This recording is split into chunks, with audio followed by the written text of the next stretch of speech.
Vicky, welcome to the show that we're calling the Bold Bunch. Really? Yeah, in which we're celebrating actors and filmmakers who push the envelope, who take risks, and who come out successful, which is exactly what has happened in your case. Thank you for having me here. You know, 2019 started with such a bang, literally, for you.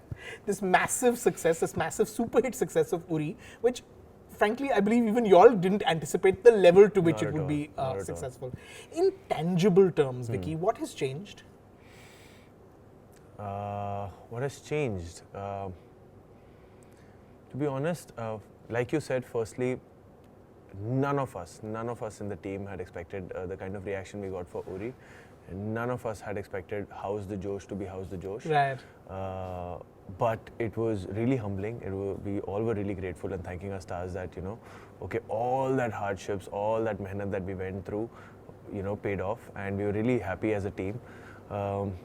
It led to many good things. Professional front, yes. The kind of doors that got opened after that was new for me. Also, in terms of the market value that they Correct. say, the kind of risk that producers are now ready to take on a Vicky Kaushal has gone up. Right. And yeah, I mean, in terms of the kind of love that I got, yes, it did reach out to a much wider audience globally, and so the kind of love that I received after the film, and I still continue to do so, is really, really humbling. You know, it's only actually been 4 years, if you think about it, from Masand, which was the big breakout hit, the first starring role, to Uri, which has sort of established you as a bankable leading man. What's the one, I mean, is there one reason that you would attribute to this rapid success? I think I would just say that I've never really gone with a plan. I have followed my gut, I've followed my heart when it came to being a part of stories or the kind of films that I wanted to do, and just going with the flow. I never really analyzed it too much, and also the thing is, we actors tend to take a lot of credit to ourselves, but it's not really the truth. I just got lucky to be part of great films made by very good filmmakers, and I really got lucky in these 4 years to be able to get opportunities to work with, say. But you also stuck your neck out and you really took chances. I mean, I just tried my best to be honest to that character. I mean, that's my job, and I just tried doing that. But only when you have great writing, only when you have a great visionary to put that film across, is when your work shines. Right. You can't, a good actor cannot stand out in a bad film. Right. So I always keep saying that. I don't know if that's entirely true. Yeah, I mean, it's a grey space. Right. But still, I'm saying that for the actor's graph to go Correct. up, he needs good films. Sure. He needs to be part of good films. So I always keep saying that, the films make an actor a star. It's not the other way around. Right. That's true. So even what is happening to me after Uri, it's more to the credit of Uri the film than to me. If I always believe that, I just happen to be part of a good film. Yeah. If there was any other actor who did Uri, he would be, seeing the. I'm not entirely sure. Certainly that they would benefit because the film was loved. But I think it is a lot of what you brought to it. In fact, since we were talking about what's changed, Uri and the sheer physicality, what you brought to it, and then of course those stream of workout videos that you've been posting on Instagram, they've sort of established you as a sex symbol. Really? I mean, let's not pretend. Now there are hoardings of you in silk pajamas. Isn't it one of the shows? Right. And the girls only want to know, is he single, is he not? I mean, it's proper, a sex symbol has arrived. Okay, I don't know what to say to that. Okay, if you say so. But it's a good feeling. It's a good feeling to receive love from the opposite sex. And I feel that the love coming from them is always unconditional. Right. It stays longer, I feel. You feel very shy. I've seen sort of, one sees clips and one sees videos and you look really shy with all the attention. Yeah, I'm you're getting used to it. I'm getting used to it. Yeah, I'm starting to get used to it. Yeah, that's a better phrase. You've gone from something as indie as Masand to Karan Johar and Dharma Productions and Takht, which is the film that you're going to be doing, which is really as mainstream as it gets in Bollywood. Is there a part of you that's sort of anxious to see if you can still hold on to your indie spirit, your indie approach, the way that you used to work, to be able to put in the prep, to be able to do the deep dive into character, rehearse with actors, and that there not be a compromise on your method just because you're doing big films? No, not at all. I am always going to stick to that because that's the reason why I am where I am. Yeah. So, I mean, I have to realize that all that is going at the periphery is just at the periphery. Right. And the reason for that to happen is, these are all the bonuses that I'm getting. Correct. You know, the fame and everything and whatever. But the reason is, it's always going to be the efforts that I put in for my character.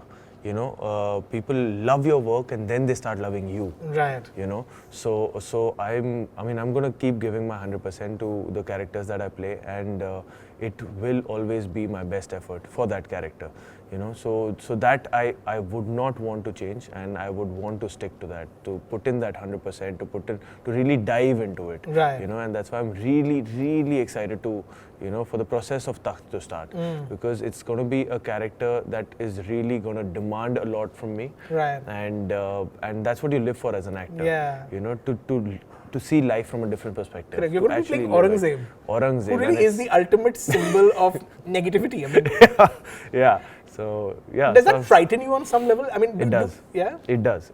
Because it becomes very difficult to not judge that character. Correct. You know, and that's the hardest part to crack. You know, changing your physicality, the language, this, that is all there. You know, you work towards it. But mentally, to just not judge that character, to not judge his actions or intentions, just take him as he is. Take him as he is and totally believe in it. Right. And to say that to yourself that no, this is right. This is right. That's the trick, and that's where you want to reach. You know, I had attempted something of that sort in Raman Raga. That's true. With that film, and that character is always something that I feel like in every 5 years, playing that sort of a grey shade or a negative shade in every 5 years. With the way I will mature in life, I would give a different shade to that character. Right. But so it's the same with Aurangzeb. You know, I'm really excited to really explore him. Right. You know. You know, Ranveer has sort of hit a benchmark with Khilji. Sure. Also extremely negative, a character that is not justified. I mean, he is. I mean, do you see that as a sort of, you know, an obstacle? Do you see that as a challenge to overcome, as, you know, as one of the benchmarks? So one has to go beyond that kind of performance. No, not at all. I mean, because I know what the film is and how Aurangzeb is in the film, it's a completely different, you know, color palette. But if I take that approach, I'll only be kind of. It's like don't think of an elephant and you'll only end up thinking of an elephant. That's you know, right. it's that. So it's rather, you know, I'm a huge fan of his performance as Khilji. I think it was. I mean, the way he played it unabashedly was absolutely mind blowing. You know, so that's the trait that I want to use for Aurangzeb. Correct, but in a very Aurangzeb's different character, way. right? Right. But what's interesting is you're really mixing up the choices again. I mean, you've got a horror film that you're just completing. You've of course been signed by Shujit Sarkar for his film, which is a patriotic film, but a very different kind of patriotic film because it's a historical. It's based on a lesser known chapter in history. Right. What drives the choices, Vicky? Is it instinctive? I mean, you said that one of the secrets is that you haven't had a game plan. But at this stage, when now you're being looked very closely, when now things, you know, the stakes are higher, can you still be a man without a plan?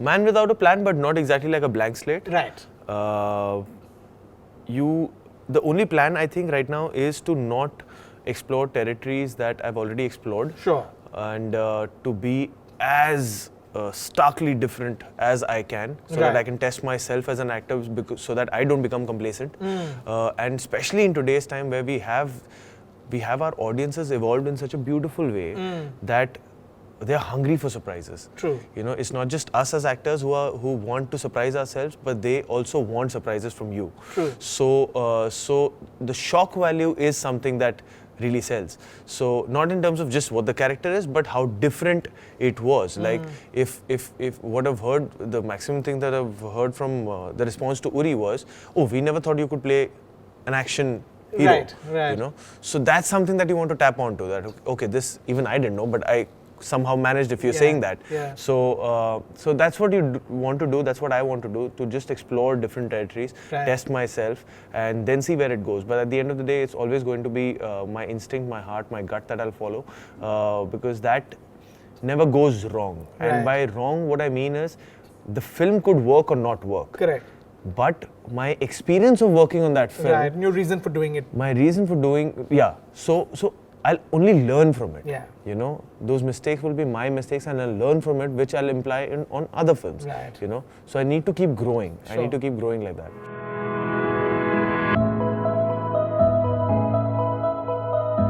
Vicky, is there a character that you played so far that most closely resembles the real you in life, or perhaps is a true reflection of who you are?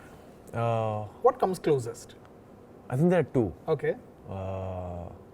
One is Deepak from Masand, and the other is Vicky Sandhu from Manmarziya. Okay. And they're very different. They're very different, yeah. They're very different, and that's why I kept saying that, you know, Vicky Sandhu. There are absolute opposite sides of the spectrum, actually. Yeah. So I believe that Deepak from Masand is what I try to be on the surface. Right. And Vicky Sandhu from Manmarziya is my alter ego. Okay. So yeah, if I have to say that, you know, so these two characters would best define me. That I'm closest to these two characters. Okay. So I have this, not bragging about myself, but the shy quality about Deepak. Yeah. But inside there's this unabashed Punjabi munda inside me as Vicky Sandhu. You know, with Lust Stories and with Love Per Square Foot and Sanju, you revealed a flair for comedy. You revealed a real solid flair for comedy. Is that something you enjoy? I mean, Kamli and Kamli's comedy is not even sort of obvious comedy. Yeah. It's sort of in the situations. It's in how he talks. The fact that he's sort of is who he is. Do you enjoy comedy? Is that something that was hard? It was new. So comedy is one genre that you tend to kind of underestimate. Undervalue, no? Yeah. A lot. But then when you get to do it, firstly you need some fabulous writing for it. Correct. Like, you are so dependent on the writing for comedy, and then of course that's comedy is one emotion where you either get it right or you're completely off it. True. You know, there's no, okay, you almost reached it. Right. It's not that. You know, people would either laugh on that particular particular moment, or they will just be, he tried. Right. You know, we know he tried. Correct. You know? So it's that lethal. So, but I really enjoyed. I really enjoyed. Say, Lust Stories, Kamli, I really enjoyed them. But they were, I mean, I got back with some great writing. You know, and Karan Johar, like for instance in Lust Stories, he is fabulous when it comes to comedy. I kept telling him, why are you not exploring comedy? Because he is just fabulous. There are some great moments in that shot, yeah. He is amazing when it comes to comedy. And then Raju sir, of course, he's got his own typical flair when it comes to comedy, you know, and those light moments, and that comes across in his writing and Abhijat Joshi's writing.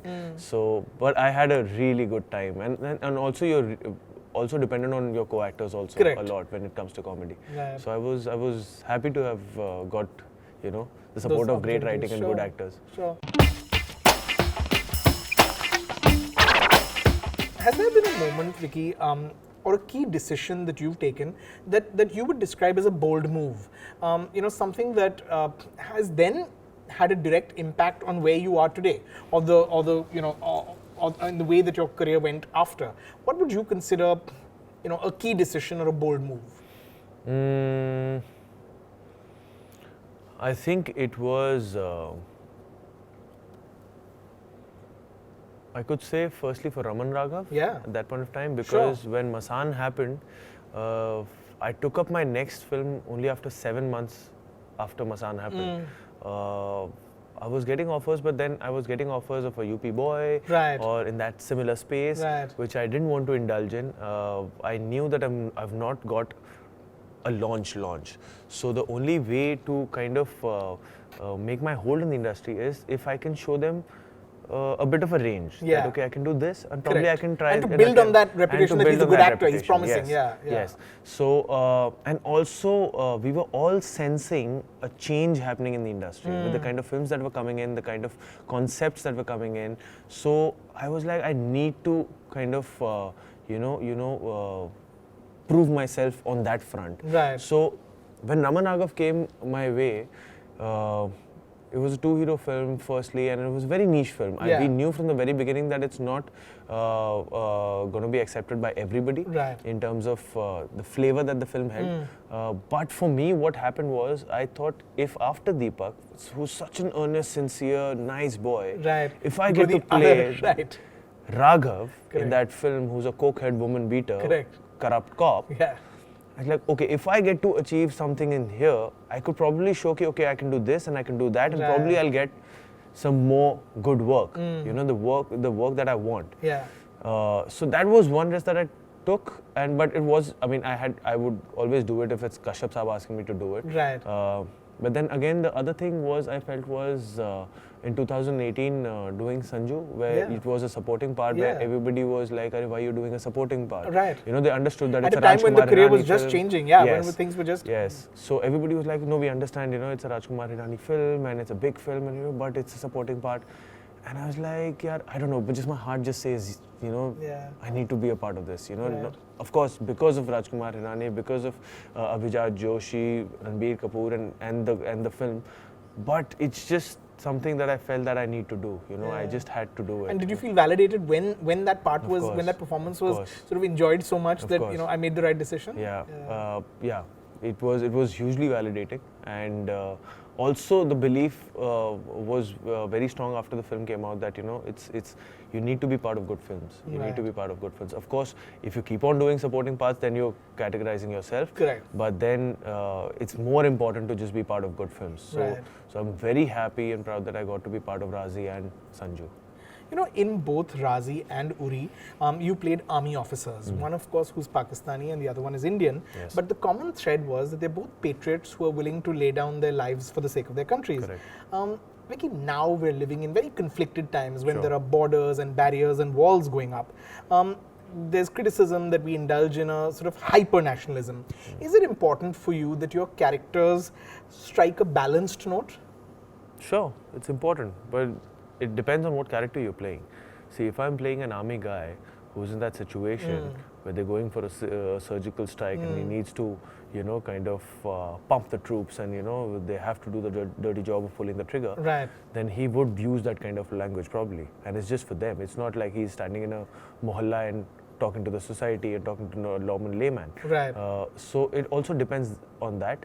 But yes, I strongly believe that patriotism is something that you don't need to brag about. You don't need to, you know, go shouting about and then in the need to prove it that you're a patriot. You know, so yes, you need to have a balance. If I've answered that question, you assisted Anurag Kashyap on Gangs of Wasseypur. You know, what did that experience, or in what way did that experience help you as an actor? I mean, working on such a massive set with so many actors and crew, how did that help you as an actor? Immensely, sir. That I consider that to be my film school. That experience is, I always feel blessed that Anurag sir gave me that opportunity, because till date I keep remembering certain things that I experienced on that set. That, okay, you know, I saw that, and not just as an actor in terms of acting. I met some brilliant actors who are amazing human beings, and I got the conduct also as to how to behave on set. You know, how to behave as a team. You know, how to consider and respect the other person's job also. You know, it was a film that was made on a very limited budget, real locations, where the actors were called in with no specific schedule. They were called in and said that, you know, we don't know when we're going to be shooting with you, but you have to stay here for a month.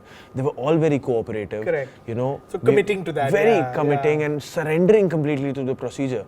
You know, and that's what I learned from them. And then when I got to interact with Manoj sir, Richa, Piyush ji, I got to know the importance of theatre in an actor's life. And that's what became my next step. When I got done with assisting on that film, I started doing theatre in Bombay with Nasir Saab, with Manav Kaul, with Kumud Mishra.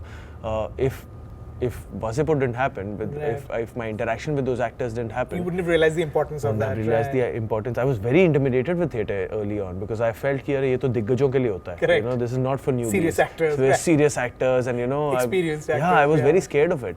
But then I got friendlier with it, and that helped me immensely to become the actor I am today. So that was just the game-changing part in my life, you know, that experience of being an AD on Gangs of Wasseypur, and what a fabulous team and what a fabulous director to be assisting to. You know, I read an interview of Sushant Singh Rajput in which he admitted that he keeps a close eye on his contemporaries, on their performances and their choices. And he specifically mentioned Rajkumar Rao, Ayushmann Khurrana and yourself. Really? Do you keep an eye on what the colleagues are doing, what the contemporaries are doing? Is that important to just know? I wouldn't term it as keeping an eye, but see, apart from the movies that I do, I am an ardent audience of Bollywood.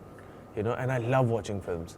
I keep telling this to my friends also. If any time in my life I feel I am not that motivated, I go to the theaters alone and I watch a film. And from the moment I see that first producer slate, I am so charged because I want to be there. You know, I want to be part of stories. Right. I want people to watch a story where I'm a part of. I get very inspired. So I watch movies as an audience, and I really love. And when I watch as an audience, I cry, I howl, I laugh. You're like the typical audience, oh my the God. perfect audience. You have to see me crying when I'm watching films. I cry, like, you know, it's very easy to make me cry when I'm watching a film. So, and I love that experience. I love that experience. So yes, I am an audience to films. I am an audience to my contemporaries. I am an audience to the. But you're not watching it with the idea that I need to know what's going on. And No. Not in that sense. No, I think everybody's got their own journey, and I'm a huge believer in destiny and karma, Right. and I feel everybody's got their own destiny, and I have my own destiny, and I can't change it. I have to give my best to what I'm doing right now, and that's it. You know, and we just have to move forward together, and it's very important for us now. If the onus is on us, then to take, and chota muh badi baat, but you know, just make sure that the Indian audience is proud of the cinema that we're bringing out there. Right. You know, and actors are a very small aspect of it. Of course, writing, direction, producing the films and everything, a lot depends on that. But still, to just make an effort where, okay, you were part of something that the Indian audience is proud that, you know, India produced this kind of a film. Right. So my focus is there. Sure. It's not on who's doing what and everything, because it's like you said, I'm just 4 years old in the industry. Right. You know, I'm too new to kind of go into that path. I'm exploring myself right now. Right. So if I try and do that, I'll lose myself. Sure. So once I find out Baby who steps. I am, Sure. maybe then. But you know, I want to go back to that question about change and how life has changed. It feels almost like, you know, after Uri, I mean, do you have to pinch yourself sometimes? I mean, one day you're taking a selfie with the Prime Minister, next day you're smooching Ranveer Kapoor at an awards function. I mean, does it all seem just unreal and surreal? It feels surreal for sure. It feels surreal for sure. And just yesterday, you know, I was with my family. We had stepped out for dinner, and we just realized, and it became like an impromptu plan. And we were just sitting for lunch at home. It was after months that we were all together. Right. And you were not working. And I was not working, and my mom was like, she couldn't believe, like, all of us are together. And she's like, should we step out for dinner tonight? We're like, yeah. And then we stepped out for dinner, and that's what we were talking, that, you know, But how many times have you interrupted at that dinner for selfies and autographs? See, that's the change, right? Yeah, I mean, that happens. But I always believe that if I'm asking the audience to take out 3 hours Right. from their lives to watch my work, Sure. I can definitely take out 3 seconds for them. Sure. You know, I can do that much, and So you don't get irritated by selfie requests? not at all. You're actually very patient, I've seen Not here. at all. No. I mean, we are nothing without their love. Sure. We are nothing, absolutely nothing without their love. What's No the matter- weirdest place you've been asked for a selfie? In the aeroplane, just outside the loo. I just stepped into the loo, and when I opened the door, I was still inside the loo, and there was a family waiting for the selfie. So, and I've actually given that selfie from me being inside the loo and them being outside the loo. And that was in reaction to Kamli. It was. Uri hadn't even happened yet. No, Uri hadn't even happened, and this was a flight from Doha to Mumbai. Do you have bouncers now when you? I don't. No, you can handle yourself. I don't need. I mean, it hasn't. The situation hasn't gone that bad, but no, I don't have a bouncer. I feel like it will. I feel like soon we'll see sort of big fat bouncers to take care of you. Vicky Kaushal, many congratulations. Thank you so much. Thank you for really for holding on to the integrity. I think what very often happens is that life changes and the integrity is the first thing to I think that's go. the most important thing. I feel. I mean, that's what I've learned from my mom, dad. That's all they've said, that we don't care if you're a good actor or a bad actor, but we care if you're a good human being or not. Right. And that's what I want to stick to. Looking forward to seeing lots more performances, and looking forward to seeing that you don't change. Here's looking forward to lots more. Have an exciting career ahead. Thank you so much. Thank you so much. Thank you.